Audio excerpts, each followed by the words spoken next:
Happy Friday and welcome to the Liz Wheeler Show. If you haven't already subscribed to the show, you know what I'm about to ask you to do. Would you be so good as to subscribe to the show? If you listen to the show, go to Apple Podcasts or Spotify and hit that subscribe button. If you prefer the video version of the show, well, go over to youtube.com/Liz Wheeler or rumble.com/Liz Wheeler and hit subscribe over there. On YouTube, there's a bell. If you click that, I can notify you every time we have a new interview, a new episode, a new video. We have all kinds of great content for you every day. Really appreciate everybody who's been subscribing. So what I want to talk about today is something that I like to do every Friday, and that is talk about stories that I don't think got enough media attention throughout the week. Underreported stories, if you will. The headlines are out there. You can find them if you look for them. But in my opinion, my editorial opinion, they should be much higher on the priority list. And the reason for this, the criteria that I'm using to determine which stories are underreported, which stories are deserving of more headlines and more attention, more eyeballs, more knowledge, the criteria that I'm using is one of the things that I try to achieve with my show. I was talking to a friend about this earlier today, and she was asking about, how do you pick topics? How do you determine what you're going to do? And I said that I have a couple of layers of goals, things I'm trying to achieve with the conversations that you and I have here every day.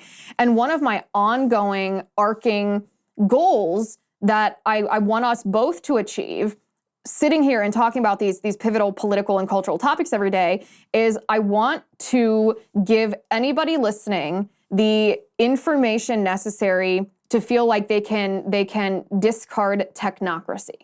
Now, technocracy, this word, means rule by the experts, and it's something that we all unfortunately came into contact with in a very real way during COVID, where you and I were told, oh, you're just everyday sorry people. Who are you to question the great Anthony Fauci, the science? That's technocracy. Rule by someone, whether it's cultural or governmental rule, by someone who is considered an expert based on a credential versus a person having power and autonomy over their own life.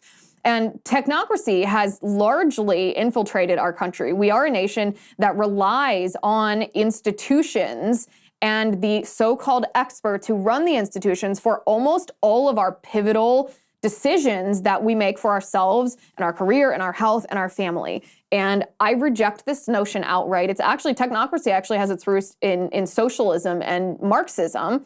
That's not specifically what we're going to talk about today, because I think you and I generally understand that technocracy has roots in evil ideology. But one of the hard things for a lot of people is to look at institutions that we rely on, whether it's our healthcare system, whether it's our school system. It's hard to look at these people, these so-called experts who for a long time sat at these places of authority in this hierarchy that we have created in our own minds and as a society, and to remove those experts from those positions of authority and instead transfer that authority to ourselves, to use institutions not as experts, but as resources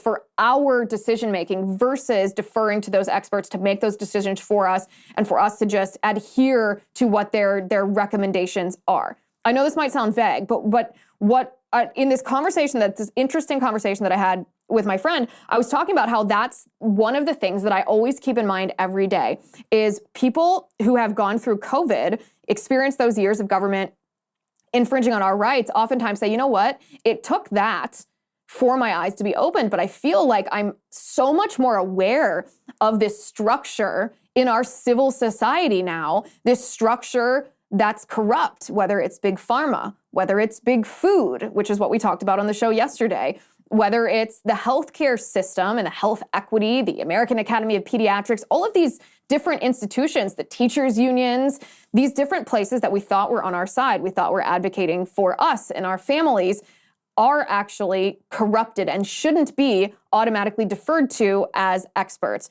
But all of this might sound negative, and it might sound, oh my gosh, well, my world is then crashing down around me because I grew up and I raised my family and I operated under this premise that these recommendations from experts, these guideposts for our life were correct. And I feel that it's all tumbling down around me. A lot of people might feel that way, and I understand that. I see you and I hear you. And so one of the things that I try to do on this show is not only give you the ammunition to fully open your eyes and see that this technocracy around us is corrupt and should not be implicitly trusted, that we should be the skeptics that we talk about, that we are together on this show, but also then to step back from society and look at it in a way that helps us reorder it what it should be, both culturally and governmental institutions. And one of the keys to this is understanding corruption. That corruption is something that we're never going to eradicate. Corruption is the sin of man. It's wanting to acquire money and power and dehumanizing someone else in the process. And we're never going to escape corruption as long as sin is on earth. But what we can do is we can limit the possibility of corruption, which of course, this might sound familiar because this is the entire structure. This is why the entire structure of our federal government is one of enumerated powers of a limited government, because the less power you give to a government official, the less opportunity he has to abuse that power and weaponize it against you. And understanding this about corruption is key. So with all of that in mind, some of the things that I want to talk about today are, well, the science himself, Dr. Fauci, is still on the payroll of the federal government. He still is officially, even though he said he retired, he's still an NIH employee and reaping tens of millions of dollars of taxpayer-funded benefits in the process. We're going to talk about that. We're also going to talk about the 1619 Project founder, who hates capitalism and hates America, is profiting to the tune of $1 million from the capitalism that she says is systemic white supremacy. We're also going to talk about the Penn Biden Center, where the classified documents that Biden stashed were found. We're going to talk about the ties that the Penn Biden Center has to China.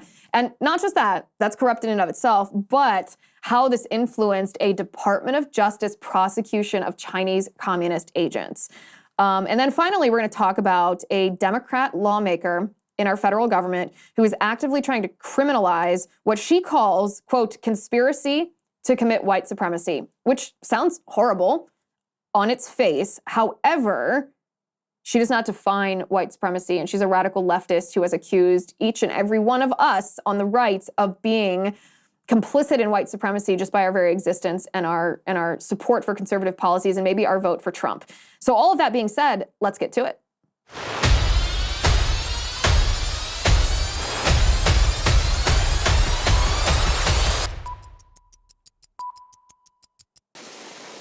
All right, guys, I like Cozy Earth, and I want to tell you why. I'm starting the New Year's right with a great night's sleep thanks to my Cozy Earth bedding. It's no wonder over 5,000 customers just like me have left 5-star reviews, glowing, raving reviews on their website.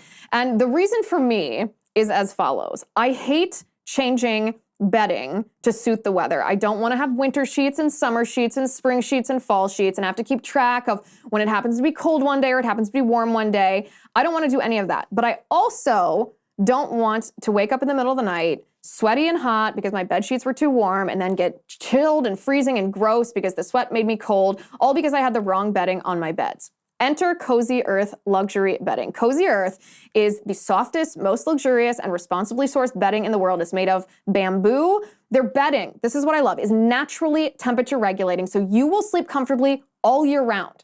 I know I do. So whether it's their luxury sheets, their loungewear, their pajamas, or the new bath collection, you will love shopping at Cozy Earth. You can save 35% now on Cozy Earth. You have to hurry. This offer ends soon. Go to cozyearth.com/Liz35 and be sure to enter LIZ35 at checkout to save 35%. That's cozyearth.com/Liz35. Okay, so the first story that you'd think would be getting more headlines than it is, but it's not. In fact, this was reported on first by Dr. Marty Makary at Johns Hopkins University, and then Jordan Schachtel at the Dossier did a longer, more investigative report on this. Kudos, by the way, to Jordan Schachtel. He's been doing incredible work lately. And he reports that Dr. Fauci, despite the fact that Fauci announced his retirement, probably in advance of the Republican majority House of Representatives, He announced his retirement. He steps down from his position at the NIAID at the end of the year. He is, in fact, not officially retired. He is still on the payroll at the NIH. This is what Jordan Schachtel writes. He says, Dr. Anthony Fauci remains on staff in the government bureaucracy at the NIH and maintains his status as the highest paid bureaucrat in the federal government. Additionally, Fauci has secured an indefinite taxpayer-funded security detail, the dossier has confirmed. Fauci remains on staff at the National Institutes of Health, the NIH, so that he maintains eligibility for this taxpayer-funded U.S. Marshals detail, which involves more than half a dozen agents on a full-time detail. Jordan writes, in August of 2022, Fauci wrote that he would be stepping down from his position in December in order to, quote, pursue the next chapter of his career. In recent exit interviews with the corporate press, Fauci claimed to have received endless death threats, thereby justifying his around-the-clock taxpayer-funded security detail. However, this privilege is unique to Fauci, as it is not even afforded to most cabinet secretaries. A full-time protective detail is billed at over $1 million per month, according to previous reporting on U.S. Marshal security costs. A large team of U.S. Marshals special agents have been detailed to Fauci for almost 3 years, meaning that he has incurred tens of millions of dollars in taxpayer-funded security costs. It's not as if Dr. Fauci can't afford private security from time to time. He has become a very wealthy man over the course of his time in government. Jordan Schachtel writes, the government bureaucrat's net worth soared, especially during the COVID hysteria era. Via Open the Books, he disclosed a net worth increase from $7.6 million on January 1st of 2019 to over $12.6 million on December 31st, 2021.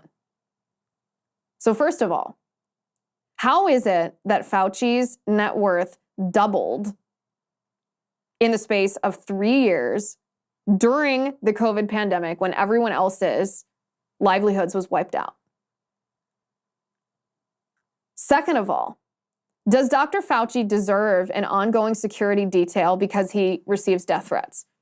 I'm going to be the first one to tell you that I outright condemn each and every death threat against any person in our country, no matter how terrible the person is. That's not how our system of justice works. We are not a vigilante. We are not a vigilante wilderness, wildland at all. We have a system of justice. Now, our system of justice has failed in this circumstance because Dr. Fauci has not been held accountable for the outright lies that he's told the American people, the exploitation that he has imposed on people. I'm sure YouTube is going to censor this next part. Hey guys, I regret to inform you that this section is censored thanks to the YouTube overlords and our effort not to get permanently booted from YouTube after getting a strike and getting demonetized. You can head over to Rumble or Locals though. This content is available for free on both Rumble and Locals. You can catch the full uncensored episode there. I'll see you over there. Dr. Fauci is one of the most corrupt people in our entire nation who has inflicted more harm with his collusion with Big Pharma than almost anybody else that I can think of. Does he deserve a security detail? Absolutely not.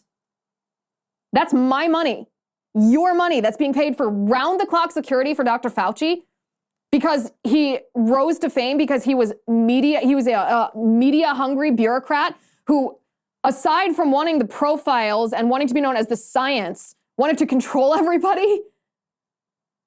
This is almost unbelievable.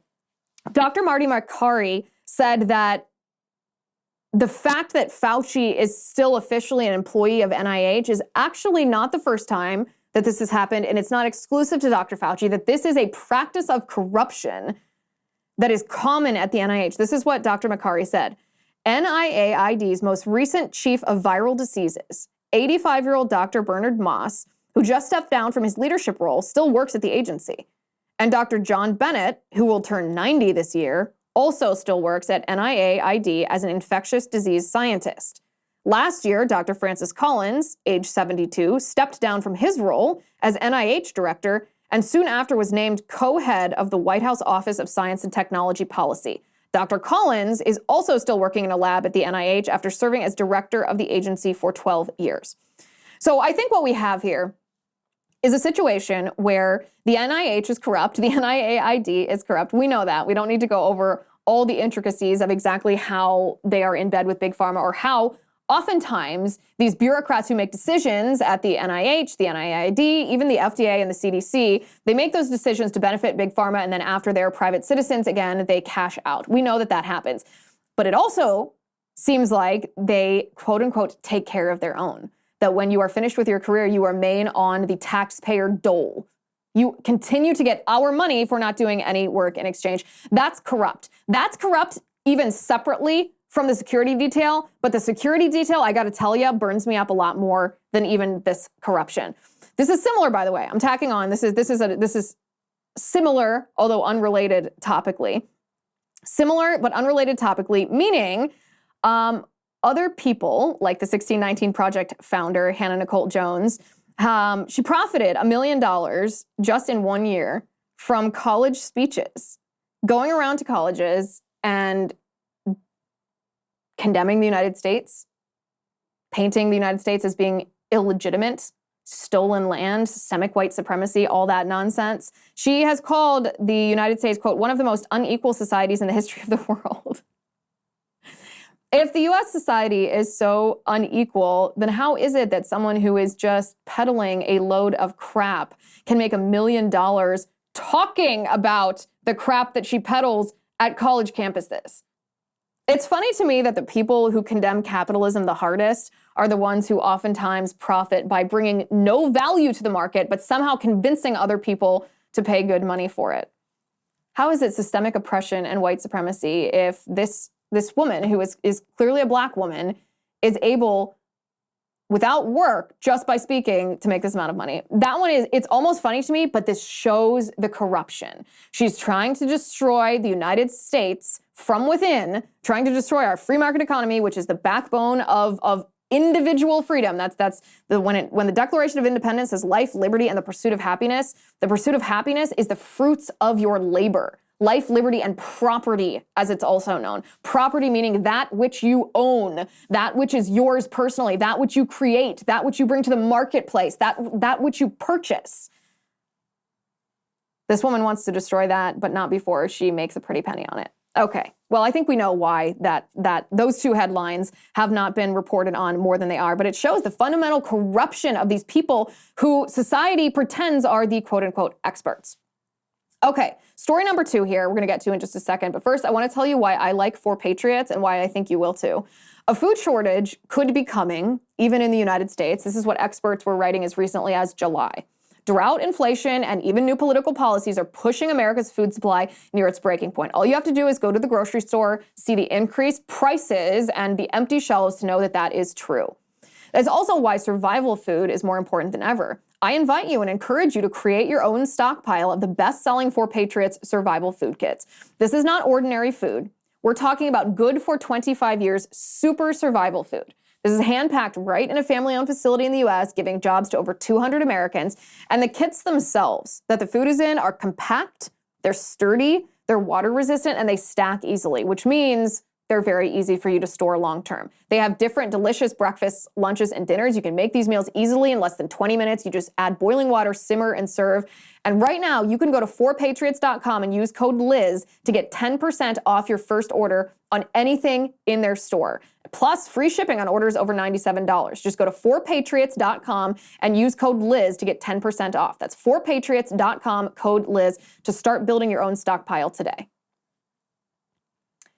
Okay, our second story here should be a bigger headline. It's a little bananas that it's not, given the Biden classified document scandal, which is, that story is getting a lot of headlines, even from the mainstream media, even from the very leftist corporate press. I know they're calling it an accident. There are a few commentators and leftists here and there who are calling what Biden did irresponsible, and they're probably doing it to salvage their own reputations because they came down so hard on President Trump 6 months ago, doing something far less serious and certainly not criminal. But the fact remains that the Biden classified documents scandal is getting a lot of headlines, but this is not. This is only being reported by Just the News, which is John Solomon's operation. And that is the Penn Biden Center at the University of Pennsylvania. This was supposed to be Biden's think tank, although I think we all know that Biden doesn't think. So there's some irony there. But it was in the closet of Biden's office at the Penn Biden Center at the University of Pennsylvania, an unsecured facility where classified documents were found. What were Biden's lawyers doing searching this? Probably, most likely, they were under subpoena looking for documents related to a Hunter Biden investigation. Be that as it may, the University of Pennsylvania, which is very closely tied to Biden to give him a fake think tank and an office space on their campus, received money from China, a lot of money from China. And this impacted the course of U.S. policy towards the Chinese Communist Party. This is what Just the News reports. The University of Pennsylvania, which hosted the Penn Biden Center, where classified documents were found last November, received $47.7 million from China in the 3 years when Biden was affiliated with it. In other words, it wasn't a coincidence that China was giving these exorbitant amounts of money to the University of Pennsylvania when Biden was there. It was pay to play. It was purchasing of access to Biden. Why? Well, this is what Just the News writes. The University of Pennsylvania, the Ivy League institution which collected tens of millions of dollars from China while paying Joe Biden and hosting his foreign policy think tank, successfully pressured the Biden Justice Department to end an FBI counter-espionage program targeting Beijing's increasing influence within U.S. academia. Attorney General Merrick Garland shut down the FBI's so-called China Initiative in February of 2022, shortly after more than 160 members of the University of Pennsylvania faculty signed and made public an open letter demanding the program be shuttered on the grounds that it amounted to racial profiling. The faculty letter was part of a larger university battle against the program.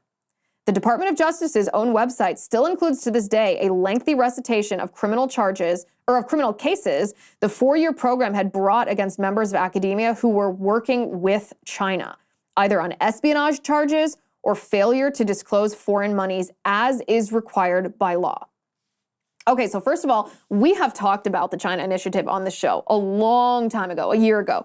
We talked about how an exorbitant percentage of professors at elite universities are paid off by China.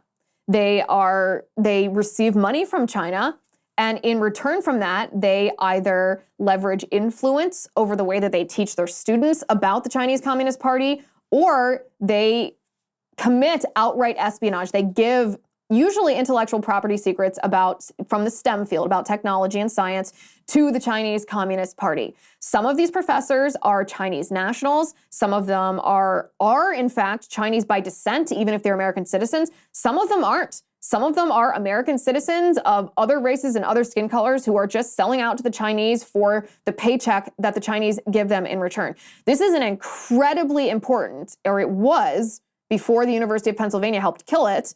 This was an incredibly important investigation that the Department of Justice was undertaking, these prosecutions, to try to prevent the Chinese from infiltrating our university system and stealing our information. Because when the Chinese do that, they're not just trying to make a buck on it. They do, and that's bad. But the real danger is they harness our technology and use it for their military apparatus. They weaponize American technology they've stolen and apply it to a military that practices to take the United States out. This is the University of Pennsylvania that pressured the Department of Justice, the Biden Department of Justice, to stop doing this. And the Department of Justice did stop. This is corruption to the level. This is shocking corruption. This is corruption to the level that it threatens national security. It's very easy to see. This should be a story that is on every front page across the country, because it shows the extent to which Joe Biden is in bed with the Chinese communists, which is probably not going to surprise you. It's not going to surprise me, because we know that Hunter Biden does business with the Chinese. And after Hunter Biden got this $1 billion equity deal with an entity tied to the Chinese Communist Party, Joe Biden's positions, this is when he was vice president, towards China on everything from trade to freedom softened visibly. Joe Biden is bought off by the Chinese. And this university, the University of Pennsylvania, was a stooge for the Chinese communists. And yet, what do we do in our society? We defer to these Ivy League intellectuals, studies and research and quote unquote science that comes out of these universities. we defer to because we think, oh, these people are smart, these people are experts, they know what they're doing, they're on the cutting edge, we should listen to them, when really they're pawns of the communist ideology, and so is Joe Biden. The third story today, and maybe this one should have been the first one, because this one is about the CDC. There is no institution in our nation that was more widely trusted than the CDC, and in the space of 2 or 3 years destroyed their reputation to become one of the least trusted institutions in the United States. The CDC is part of the administrative state, a branch or an agency of the executive branch of the federal government, and parents especially and doctors defer to the CDC on matters related to almost every aspect of our healthcare. What does the CDC say? What is the CDC standards? What's the CDC's recommended schedule? This is almost the Bible of healthcare, especially, as I said, for doctors in their practice. Doctors, take a pediatrician, for example. A pediatrician is going to defer to two things when they're diagnosing and treating a patient. They're going to defer to the American Academy of Pediatrics, and they're going to defer to the CDC. That's it. Everything a pediatrician recommends a parent to do to their child is going to have come directly from the AAP, the American Academy of Pediatrics, or from the CDC. And yet the CDC has recently issued, we talked about a story similar to this a couple weeks ago, but it was from a university that issued a list of preferred words that instead of this word, you should try to use this word.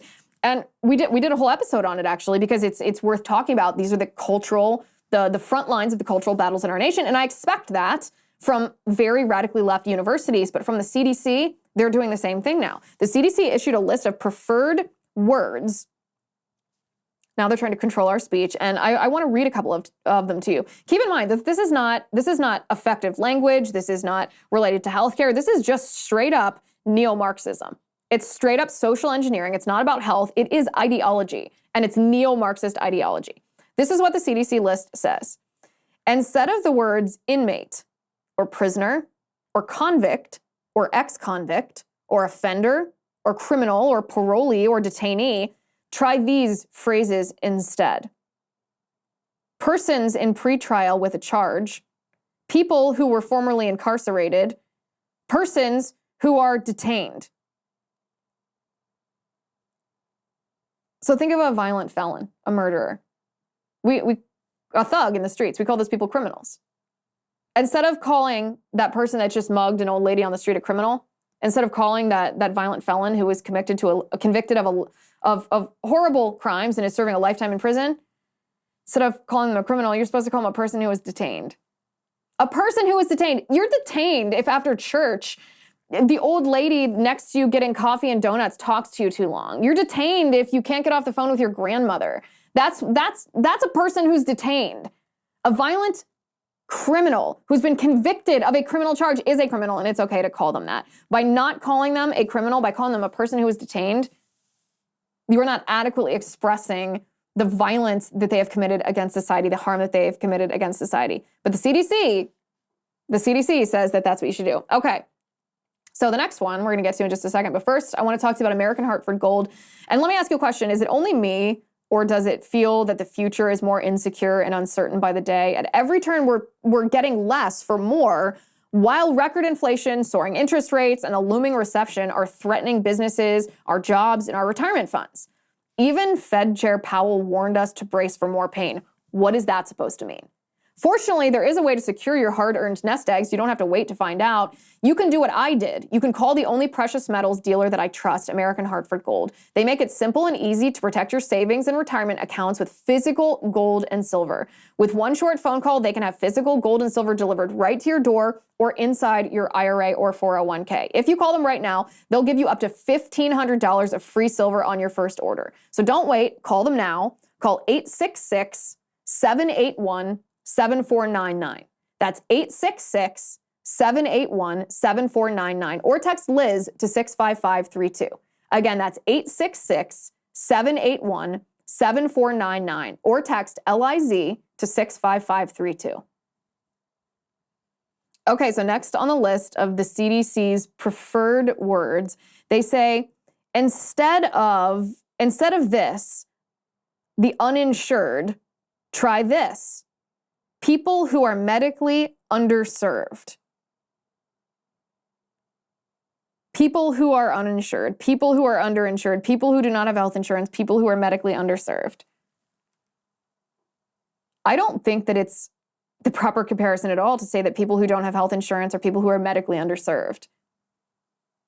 Yet this is what the CDC wants us to say. Instead of saying homeless people, the CDC says you should say people experiencing homelessness, persons experiencing unstable housing, housing insecurity, or persons who are not securely housed, people who are experiencing unsheltered homelessness. This is not accurate at all, because this insinuates that people who are homeless are simply without the access to a home or don't have access to a shelter. That there's a housing scarcity. This is not true at all. Homeless people are generally drug addicts. Homeless people are severely mentally disabled people, whether they're mentally ill or whether those drugs have made them addled with drugs. People who are, there are plenty of homeless shelters for people and community centers and churches and outreach groups that specifically offer shelter to homeless people who generally don't want it. So to insinuate that it's simply because they don't have access to housing is part of a radical leftist narrative that housing should be free and provided by the government, and it's part of a larger strategy to move us all into Soviet-style apartment buildings. You think that that's an exaggeration, but it is not. It is absolutely not. And if you watched the show yesterday, then you will understand exactly what I'm talking about, because the left is trying to destroy suburbs, move us into dense city centers so that no one has a car, a personal vehicle. The CDC, however, says instead of saying that someone is mentally ill, you should say people with a pre-existing mental health disorder, people with a diagnosis of a mental illness or a mental health disorder. To sit back and wonder why the CDC is focusing their time and our resources, everything they create is made from taxpayer money, focusing their resources on disassociating people from their behavior is shocking, given the fact that the CDC has a role in helping address the health crises that our nation is facing, from obesity to cancer to Alzheimer's to autoimmune diseases to chronic disease. And this is what they do instead. This is what they do instead. They don't want us to say a mentally ill person. They want us to say a person with a diagnosis of a mental health disorder. They say instead of saying homosexual or transgender or biologically male or biologically female, or using gendered pronouns like her or she or he or she, this is what you should say instead. Queer, pansexual, asexual, transgender, assigned male and female at birth. That's what you should say instead of saying biologically male. You should say assigned male at birth, designated male at birth. You should call people gender nonconforming, two-spirit, non-binary, genderqueer, gender diverse, and pronouns. You should use they and their. The CDC is actively pushing neo-Marxist ideology in the name of public health. This institution has been corrupted to its core. I feel like every week there's another federal agency, another agency of the executive branch, part of the administrative state, that I'm like, all right, that's it, I've seen enough, abolish it. The CDC has now met my bar. It is time to abolish the CDC. If this is what the CDC is doing, after COVID and now this, they call pregnant women pregnant people, you are done. You are finished. Get rid of the CDC. And certainly don't defer to them on anything that they say. If they cannot acknowledge that someone is a biological male or a biological female, then they should not be trusted for anything related to science or medicine or health. Okay, story number 4 here. This happened in the House of Representatives, and it's not getting a lot of attention. Congresswoman Sheila Jackson Lee, this is from the Daily Wire, I'm going to read it exactly. Congresswoman Sheila Jackson Lee, a Democrat from Texas, filed legislation last week to codify, quote, conspiracy to commit white supremacy in federal hate crime laws. The Leading Against White Supremacy Act, introduced days after the beginning of the new Congress, would enable the Department of Justice to prevent quote-unquote violent activity in relation to white supremacy ideology. The bill does not define white supremacy. Nevertheless, it adds, quote, white supremacy-based motivation against any person to existing statutes that already introduce penalties for crimes perpetrated against another person based on race, color, religion, or national origin. The bill defines, quote, conspiracy to engage in white supremacy-inspired hate crimes as an activity, quote, between two or more persons engaged in the planning, development, preparation, or perpetuation of a white supremacy-inspired hate crime. At least one of the two or more conspirators must have published material advancing white supremacist ideology, replacement theory, or any hate speech directed against non-white groups, et cetera, et cetera. Okay.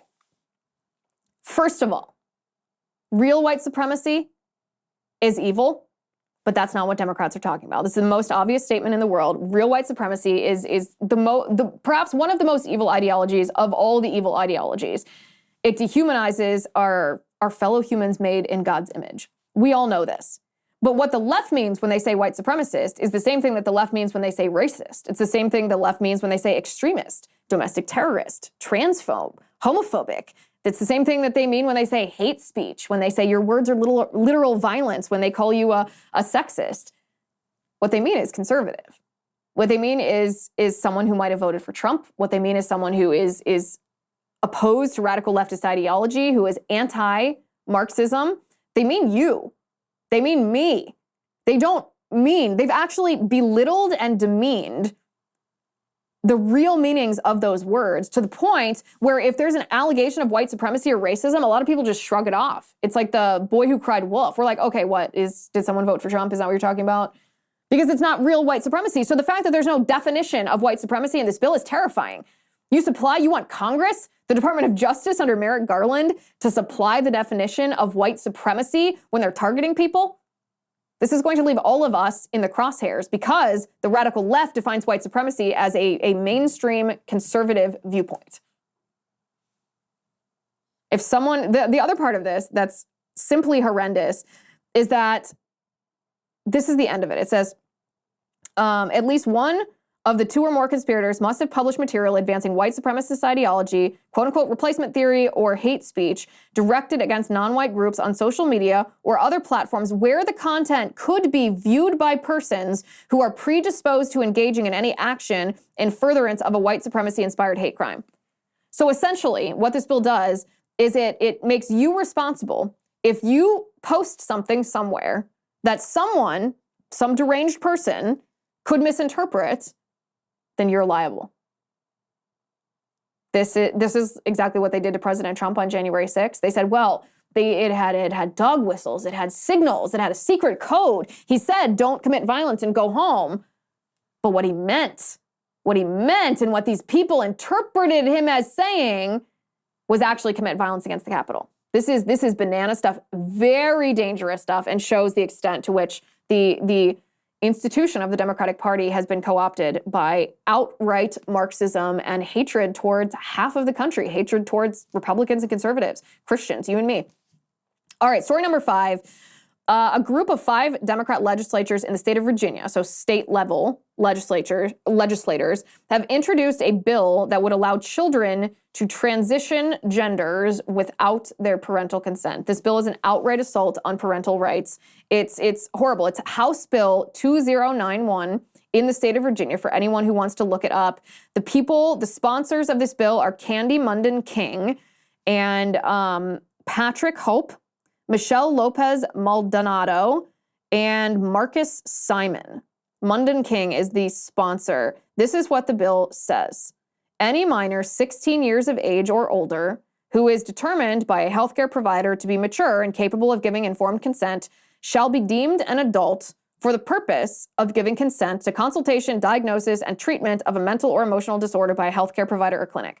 So what does this do, my friends? This completely abolishes parental rights. It supplants parents with who? The experts. This is technocracy in action. And these Democrats at the state level in Virginia want to codify technocracy into law. Who's the expert? Some random doctor? Some ideologue activist who happened to get a medical degree from a radical leftist university? Those people are qualified in the eyes of the left who want to give them the legal power to say, no, mom and dad, you are not allowed to make a decision for your child The child is going to make this decision, and I am going to steal the authority to help transition your child, to cause them irreversible bodily damage in the name of queer theory. These 5 stories are the 5 stories that I consider to be underreported this week and specifically pertinent to what's going on, because we face the threat of a technocracy being codified into our law. It's already embedded into our culture and our society, but codified into law. These are government institutions like the CDC, like the United States Congress to an extent, although the entirety of the United States Congress is not corrupt. The Democratic Party apparatus that sends politicians to Congress is corrupt. The state level legislatures. And then we have cultural infiltration as well.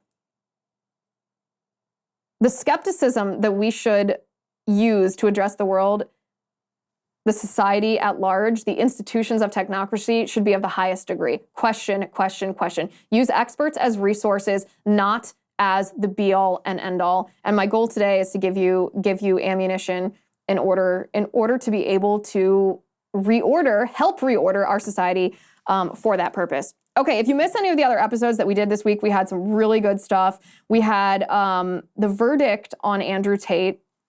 As the name suggests, Andrew Tate's wildly influential online. He's been accused of sex trafficking in Romania.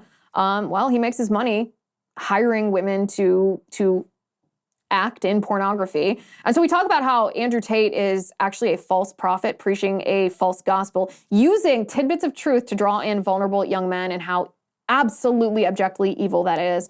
Then we talked about Rush Limbaugh 2 years ago predicted the way that the Democrat apparatus would take down Joe Biden when they were ready to take down Joe Biden. And a clip of that went viral all over social media because a lot of people were saying, is this the moment that Rush is talking about? Is the Biden classified document scandal what Rush is explaining? How Obama is what Rush said, how Obama would take out Biden. And we analyzed that and came to the conclusion that no, it's not that moment, but that moment could still be coming.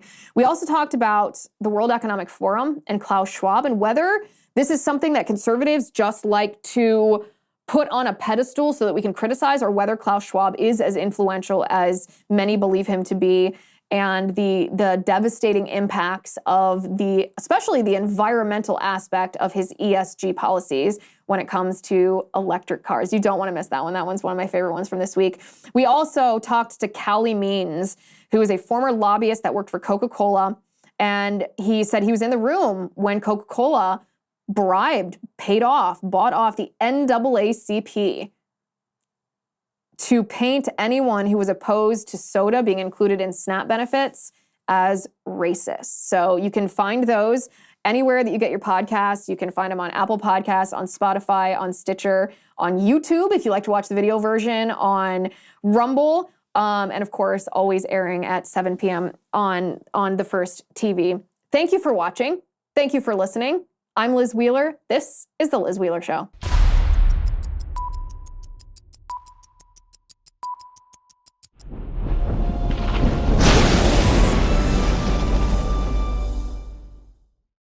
If you haven't already, give this video a thumbs up, hit the subscribe button below, and ring the bell to make sure you never miss a video.